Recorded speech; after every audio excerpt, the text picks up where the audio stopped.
नमस्कार ESPN 9 news आप देख रहे हैं। आपके साथ मैं हूं अक्षय अग्रवाल। स्वागत है तमाम दर्शकों का इस खास पेशकश में 2024 का चौकीदार कौन।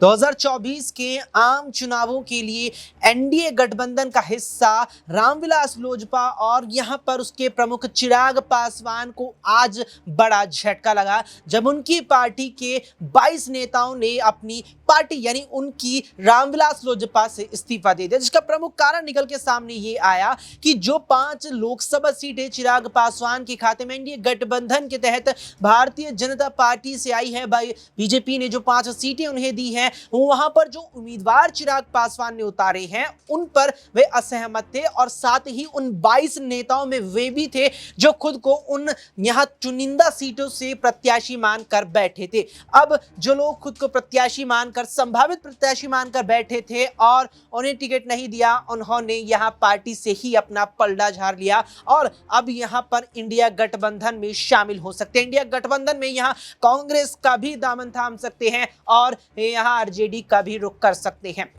ऐसे में चिराग पासवान के साथ बताते चले कि यह पहली बार नहीं हुआ है, इससे पहले भी अविभाजित लोजपा, जी हां, अविभाजित लोजपा और विभाजित लोजपा, ये बात लगातार चिराग पासवान के संदर्भ में कही जाती है। उनके पिता और पूर्व केंद्रीय मंत्री चिराग पासवान के निधन के बाद 2020 में जब उनके चाचा पशुपति पारस ने, जो पार्टी के मौजूदा सांसद भी हैं, उस वक्त के 6 सांसदों में से भी एक थे, साथ में 4 और सांसदों को लेकर पार्टी से बगावत कर दी थी। अब संविधान के नियमों के मुताबिक एक राजनीतिक दल के अगर विधायक या सांसद बगावत करते हैं, ऐसे में उसे बगावती या बागी सांसद और विधायकों पर कार्रवाई करने के लिए कम से कम 1/3 पार्टी का हिस्सा या सांसद या विधायक उसके पास होने चाहिए, जबकि चिराग पासवान उस वक्त इकलौते सांसद रह गए थे और पशुपति पारस खुद को मिलाकर के 5 सांसद उनके पास हो गए थे, लिहाजा उनके पास अपनी पार्टी भी नहीं रही और वो 2 टुकड़ों में बट गई। यहां बनी उस वक्त राष्ट्रीय लोजपा और रामविलास लोजपा। रामविलास लोजपा का नेतृत्व जिस तरीके से चिराग पासवान कर रहे थे, उसके बाद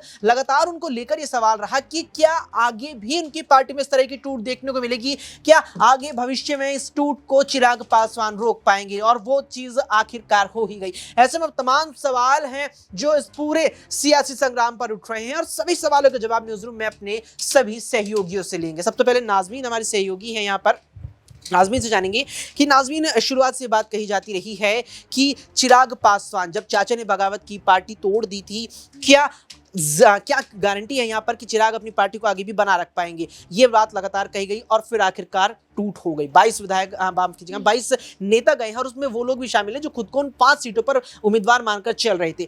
अब जो 5 सीटें बीजेपी ने दी है, किस तरह उस पर एनडीए का परचम लहरा पाएंगे? देखिए, आपने बिल्कुल सही कहा कि जो 22 नेता हैं वो चिराग पासवान का साथ छोड़ते हुए नजर आए हैं।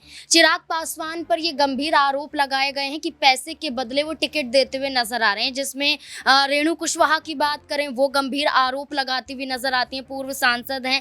ऐसे में महासचिव की बात करें सतीश कुमार, वो भी कहीं ना कहीं यही आरोप लगाते हुए नजर आए हैं कि चिराग पासवान सिर्फ और सिर्फ परिवारवाद को देख रहे हैं। यानी कि आप देखिए कि जमुई से ही अपने ही जीजा को अगर वो उतार देते हैं तो साफ तौर पर जाहिर हो रहा है कि चिराग पासवान किस वजह से इन 5 सीटों की मांग करते हुए नजर आ रहे थे। हाजीपुर की बात करें, खुद को चुनावी मैदान में उतार देते हैं। पहले जमुई की बात करते हुए नजर आ रहे थे कि जमुई की जनता के बीच में वो प्यार है, मैं जमुई की जनता को छोड़ नहीं सकता हूँ, मेरी उम्र चाहे कितनी भी हो जाए लेकिन जमुई से मेरा लगाव रहेगा। लेकिन अचानक से जब 5 सीटें मिल जाती हैं तो अपने चाचा की सीट पर चले जाते हैं, ये बोलते हुए कि ये तो उनके पिता की सीट है और अपनी पिता की सीट पर चुनाव लड़ने के लिए वो तत्पर रहेंगे। तो आप सोचिए कि चिराग पासवान खुद ही नहीं सोच पा रहे हैं कि उन्हें करना क्या है। 22 नेताओं का इस्तीफा, उससे पहले यहाँ पर लोजपा की बात करें, उसमें कई और ऐसे मंत्री भी मौजूद थे जो सीधे सीधे तौर पर इनकार करते हुए नजर आ रहे थे कि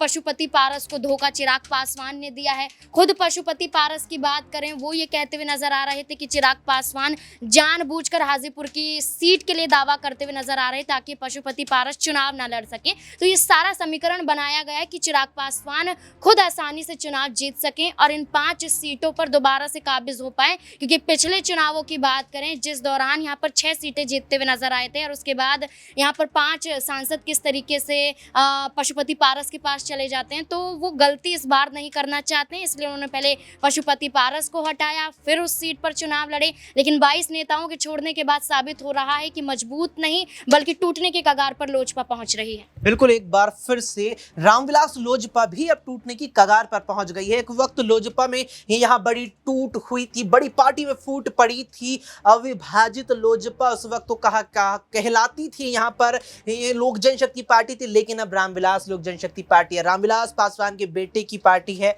फिर से टूट हुई है। दिनेश से सवाल रहेगा। दिनेश, 2020 में बड़ी टूट हुई, उस वक्त 6 सांसद थे, हालांकि मौजूदा लोकसभा में तो अभी भी 6 सांसद हैं। उस वक्त जिस तरीके से अविभाजित लोजपा के 6 सांसद थे, उसमें से चाचा पशुपति पारस एक थे, वो 4 और को साथ लेकर अलग पार्टी बना लेते हैं। कहीं ना कहीं पार्टी कमान उस वक्त चिराग के हाथों में थी। अब 22 विधायक 22 नेता यहाँ पर पार्टी की सदस्यता छोड़ देते हैं। क्या यहाँ पर चिराग पासवान एक कुशल नेतृत्वकर्ता नहीं है? हाँ, देखिए अक्षय, जिस तरीके से पिछले 1 महीने से ज़्यादा वक्त हमें हो गया है देखते हुए बिहार की राजनीति में, जब से नीतीश कुमार और भारतीय जनता पार्टी की सरकार बनी है, कभी यहाँ पर मंत्री पद को लेकर के जितना मांझी और उसके अलावा उपेंद्र कुशवाहा कई मांग करते नजर आते हैं, तो दूसरी तरफ हमने देखा कि चुनाव के ऐलान के बाद और सीट शेयरिंग को लेकर के मुकेश सहनी और पशुपति पारस को एक भी सीट ना देने का फैसला भारतीय जनता पार्टी और जेडीयू की तरफ से कर लिया जाता है। ऐसे में पशुपति पारस और मुकेश सहनी किनारा कर लेते हैं।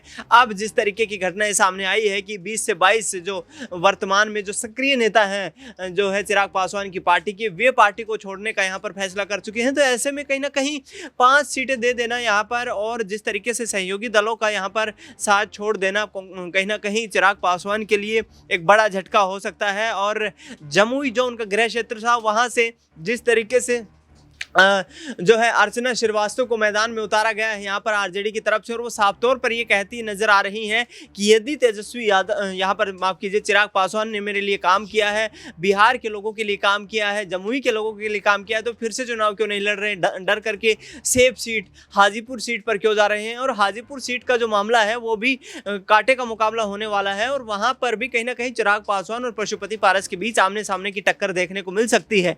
ऐसे में कहीं ना कहीं 22 यहाँ पर नेताओं की जो आप बात करते नजर आ रहे हैं, 22 नेताओं का पार्टी छोड़ना चुनाव से ठीक पहले ही बड़ा झटका हो सकता है। बिल्कुल, यहाँ पर बड़ा झटका हो सकता है, क्योंकि संख्या जो है, जिन नेताओं ने पार्टी छोड़ी है उनका जो संख्या बल है वो 1 2 3 नहीं बल्कि 22 है। यहाँ पर बड़ा झटका है। आम चुनाव दहलीज पर आ चुके हैं, 20 दिन से भी कम वक्त बचा है पहले चरण का मतदान शुरू होने में। ऐसे में सवाल कहीं है, हमारे सहयोगी तनुज से जानेंगे कि तनुज, चिराग पासवान, कहीं अब बीजेपी ने गलती तो नहीं कर दी कि पशुपति पारस से बढ़कर चिराग को 5 सीटें सौंपी, 5 सीटें वो बाद में साधेंगे, 5 सीटों पर अपने उम्मीदवार उनके बाद में चुनाव लड़ेंगे, उससे पहले 22 साथ छोड़ जाते? क्या बीजेपी ने गलती नहीं कर दी, और ये जो बीजेपी का फैसला था क्या उस पर भारी पड़ सकता है? जी बिल्कुल, देखिए बीजेपी पर ये फैसला बिल्कुल भारी पड़ सकता है, और जिस तरह का आरोप चिराग पासवान की पार्टी पर उनके 22 नेताओं ने लगाया है कि पैसे लेकर वो टिकट बांट रहे हैं, ये आरोप बहुत बड़ा होता है। और यदि ये 22 नेता कांग्रेस में या इंडिया गठबंधन की किसी भी पार्टी में जाकर शामिल हो जाते हैं तो और ज़्यादा दिलचस्प देखने को मुकाबला मिलेगा। 2024 की चुनाव से पहले इस तरह से 22 नेता का लोजपा छोड़कर चले जाना चिराग पासवान के लिए भी काफ़ी घातक साबित होगा, और भारतीय जनता पार्टी और पूरे एनडीए गठबंधन के लिए बहुत ज़्यादा घातक साबित ये होने वाला है। बिल्कुल, यहाँ पर एनडीए गठबंधन के लिए भी घातक साबित होने वाला है, क्योंकि चिराग पासवान, रामविलास लोजपा के जिन 22 नेताओं ने पार्टी का दामन छोड़ा है, उससे खामियाजा, उसका झटका केवल चिराग पासवान को ही नहीं, अब आगामी आम चुनावों में एनडीए को भी भुगतना पड़ सकता है। 39 सीटें बीते आम चुनावों में जीती थी, 40 का लक्ष्य लिया है, केंद्र स्तर पर 400 पार लेकर के निकले हैं प्रधानमंत्री नरेंद्र मोदी, एनडीए की गाड़ी पर सवार है, लक्ष्य दिया है अब की बार 400 पार, लेकिन उससे पहले नेता साथ भी छोड़ रहे हैं, सहयोगी दलों के नेता साथ छोड़ रहे हैं, कुछ हद तक सहयोगी दल भी साथ छोड़ रहे हैं। ऐसे में क्या चिराग पासवान जो 5 सीटें एनडीए गठबंधन के तहत उनके खाते में आई है, क्या उन पर एनडीए का परचम लहरा पाएंगे? इस पर आपकी क्या कुछ राय है? कमेंट सेक्शन में हमें कमेंट करके जरूर बताएं। फिलहाल के लिए इस पेशकश में इतना ही। देश और दुनिया की तमाम खबरों के लिए आप देखते रहें SPN 9 न्यूज।